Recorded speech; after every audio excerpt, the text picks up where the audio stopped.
আপনি মৃত্যুর পর সর্বপ্রথম যেটা হারাবেন সেটা হচ্ছে আপনার নাম। সবাই বলবে লাশ কোথায়?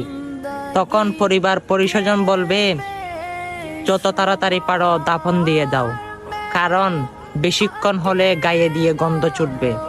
তখন এমন একটি সাদা কাফন আপনাকে জড়ানো হবে, যে কাফনের মধ্যে কোনো পকেট থাকবে না, যে কাফনের মধ্যে আপনি দুনিয়ার কিছু নিতে পারবেন না।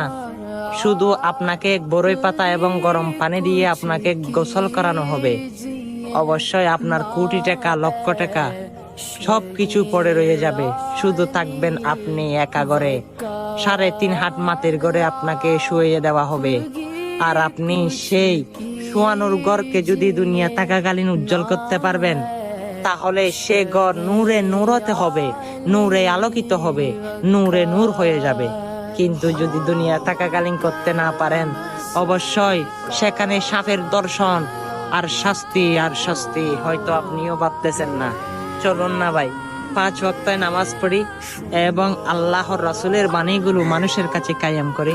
সেই নামাজে দেখবেন আপনার অন্ধকার কবরকে জান্নাতের বাগান করে দিবেন।